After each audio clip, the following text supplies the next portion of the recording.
اگر آپ کو آپ کے ووٹ کی اہمیت کا اندازہ نہیں تو تاریخ یاد کروا دیتا ہوں کہ امام حسین نے کربلا میں 18 سال کے لیے اکبر سے لے کے 6 ماہ تک کے عسکر کو قربان کر دیا، لیکن یزید کا ساتھ نہیں دیا، یزید کو ووٹ نہیں دیا، کیونکہ ووٹ شہادت ہوتی ہے، اس کے ساتھ چلنا ہوتا ہے، اس کے ہر قول و فعل میں اس کی گارنٹی، اس کی ضمانت دینی ہوتی ہے۔ لیکن امام حسین نے تو اپنے نانا سے یہی پڑھا تھا کہ کونوا الصادقین، سچوں کے ساتھ ہو جانا، ظالم کا ساتھ نہ دینا۔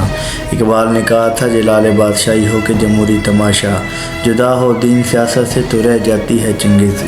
دین سیاست سے بالکل جدا نہیں ہے، تیغ بیر عزت دین و است بس، مقصد حفظ و آئین و است بس۔ اور آج آپ اپنا ووٹ کاسٹ کرتے ہوئے ان چند بندوں، لیڈروں اور MNA MPs کی محبت میں یہ کیسے بھول سکتے ہیں کہ جس دیش میں ماؤں بہنوں کو اغیار اٹھا کر لے جائیں، جس دیش میں قاتل گنڈوں کو اشراف چھڑا کر لے جائیں، جس دیش کی کورٹ کچہری میں انصاف ٹکوں پر بکتا ہو، جس دیش کا منشی قاضی بھی مجرم سے پوچھ کے لکھتا ہو، جس دیش کے عادل بیرے ہوں آہیں نہ سنے معصوموں کی، جس دیش میں حاکم ظالم ہو سسکی نہ سنے مجبوروں کی، جس دیش میں جاں کے رکھوالے خود جانے لیں معصوموں کی، اور جس دیش میں بنت ہوا کی چادر بھی داغ سے میلی ہو، جس دیش میں غربت ماؤں سے بچے نیلام کرواتی ہو، جس دیش میں عہدیداروں سے عہدے نہ سنبھالے جاتے ہوں، جس دیش میں دولت شرفا سے ناجائز کام کرواتی ہو، اس دیش میں ہر ایک لیڈر پہ سوال اٹھانا واجب ہے، اس دیش کے ہر ایک لیڈر کو اصولی پہ چڑھانا واجب ہے، جہاں بولنے پر پابندی، سوچنے پہ تعزیریں ہیں، پاؤں میں غلامی کی آج بھی ہیں زنجیریں۔ آج عرف آخر ہے بات چند لوگوں کی، دن ہے چند لوگوں کا، رات چند لوگوں کی، اٹھ کے درد مندوں کے صبح شام بدلو بھی، جس میں تم نہیں شامل وہ نظام بدلو بھی۔ اے میرے دیش کے لوگوں شکایت کیوں نہیں کرتے؟ تم جو اتنا ظلم سہتے ہو بغاوت کیوں نہیں کرتے؟ ان چوروں، جگیرداروں، لٹیروں کو کیوں چنا تم نے؟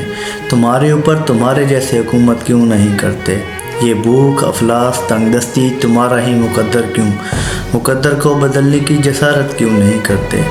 اے منصف شہر تیری شہرت بجا سہی، مگر جو ہمارا کیس ہے اس کی سماعت کیوں نہیں کرتے؟